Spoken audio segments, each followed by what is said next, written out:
उस लड़की की उम्र महज 19 साल थी। 3 साल पहले अचानक वो अपने घर से लापता हो गई। घर वालों ने उसे बहुत तलाश किया लेकिन वो नहीं मिली। फिर 8 दिन बाद उस लड़की की जली हुई लाश अचानक गांव के एक खेत से बरामद होती है। चेहरा बुरी तरह से जल चुका था, शिनाख्त मुश्किल थी, लेकिन बावजूद इसके लापता लड़की के घर वाले दावा करते हैं कि मरने वाली उनकी ही बेटी थी। लेकिन पुलिस ने उनकी एक न सुनी और फिर 40 महीने बाद अचानक एक रोज कुछ ऐसा हुआ कि रेफ्रिजरेटर में कैद लड़की कंकाल एक ही झटके में न सिर्फ आजाद हो गया बल्कि रिहाई के फौरन बाद उसे उसकी सही जगह भी मिल गई, यानी कंकाल का अंतिम संस्कार भी हो गया। दरअसल यह हैरान कर देने वाला मामला उत्तर प्रदेश के इटावा से सामने आया है। हत्या के रहस्य का ये एक ऐसा किस्सा है जिसे सुनकर हर कोई दंग रह गया, क्योंकि इस किस्से में 3 साल पहले एक लड़की की हत्या हुई थी, लेकिन हत्या के 8 रोज बाद उस लड़की का कंकाल मिला। मगर 3 साल बाद अब जब कानून की तमाम रस्म अदायगी हो गई तब जाकर उसका अंतिम संस्कार किया जा सका। हैरान करने वाली इस मर्डर मिस्ट्री की शुरुआत होती है 19 सितंबर 2020 को। इटावा जिले के जसवंत नगर तहसील का एक गांव चक सलेमपुर यहाँ की रहने वाली 19 साल की एक लड़की रीटा उस रोज अचानक अपने घर से गायब हो गई।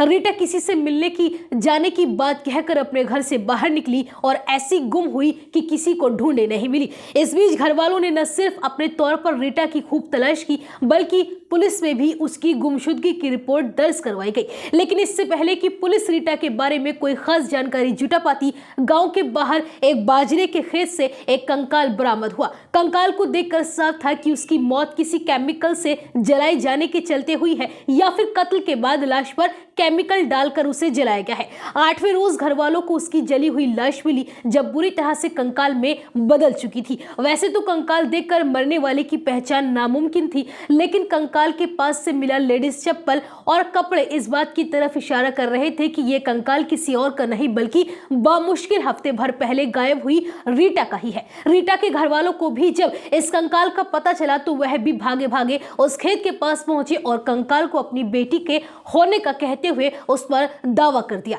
घर वालों का कहना था कि चूंकि जंगल के पास से मिले कपड़े और चप्पल उनकी बेटी रीटा के ही हैं, तो ये लाश रीटा के सिवाय किसी और की हो ही नहीं सकती। और तो और घर वाले रीटा को इस हाल में पहुंचाने वाले यानी उसके कातिलों के नाम भी बता रहे थे। मगर रीटा की गुमशुदगी की रिपोर्ट दर्ज होने और गांव के बाहर से कंकाल के बरामद होने और कंकाल के साथ ही रीटा के कपड़े और चप्पल मिलने के बावजूद पुलिस ने रीटा के घर वालों के दावे पर यकीन नहीं किया और किसी साइंटिफिक रिपोर्ट के बगैर उन्हें वो कंकाल सौंपने से साफ इनकार कर दिया। पुलिस ने कंकाल बरामद की और उसे सीधा इटावा के सरकारी अस्पताल की मोर्चरी में रखवा दिया गया और बस इसी के साथ एक कंकाल के फ्रिज में बंद होने का जो सिलसिला शुरू हुआ वो पूरे 3 साल और 4 महीने तक चलता रहा। इस बीच रीटा के घर वालों ने हर मुमकिन कोशिश कर ली, यहाँ तक कि अपने ही पड़ोस में रहने वाले राम कुमार नाम के एक शख्स और उसके घर वालों पर अपनी बेटी के कत्ल का मुकदमा भी दर्ज करवा दिया, लेकिन लाख शिकायत के बावजूद उन्हें ना तो उनकी बेटी का कंकाल दिया गया और ना ही अपनी बेटी का वो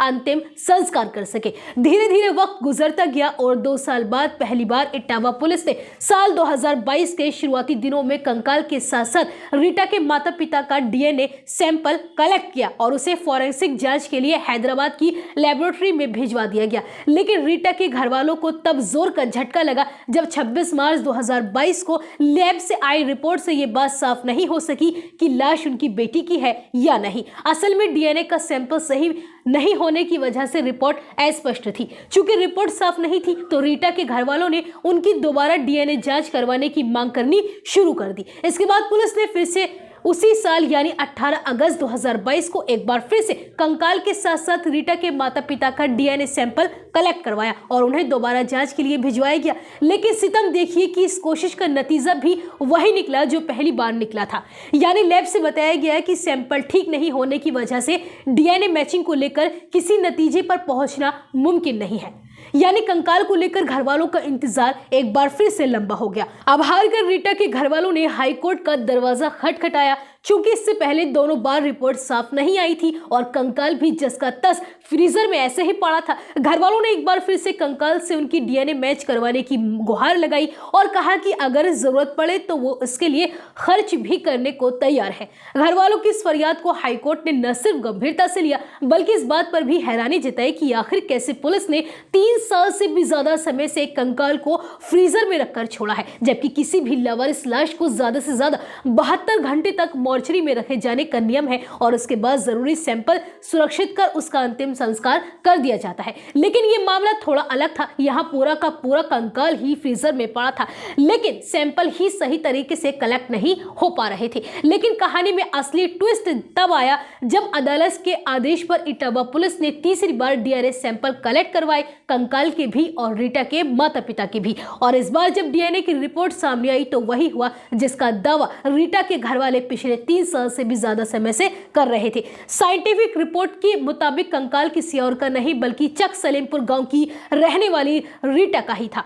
अब पुलिस ने आनन फानन में न सिर्फ रीटा के घर वालों को बुलाकर 3 साल और 4 महीने बाद उनकी बेटी का कंकाल उनके हवाले किया बल्कि जल्दबाजी में गांव के ही एक खेत में उसका अंतिम संस्कार भी करवा दिया गया। रीटा के वो अवशेष पुलिस ने अपनी मौजूदगी में घर वालों से ही जमीन में दफन करवा दिए, यानी जो डीएनए सैंपल दोनों जांच में फेल हो गया, तीसरी बार लिए गए सैंपल से न सिर्फ डीएनए रिपोर्ट क्लियर हो गई बल्कि यह भी साफ हो गया कि कंकाल रीटा का ही है। फिलहाल पूरे 40 महीने के बाद मोर्चरी में बंद एक कंकाल की रिहाई तो हो गई, उसका अंतिम संस्कार भी हो गया और तो और घर वालों को भी ये राहत मिल गई कि वो अपनी बेटी का अंतिम क्रियाएं कर सके। लेकिन जो सवाल अब सामने खड़ा है वो ये है कि आखिर रीटा को इस हाल में पहुंचाने का दोषी कौन है। अगर वो वही है जिस पर घर वाले शुरू से इल्जाम लगाते रहे तो पुलिस कब जांच करेगी।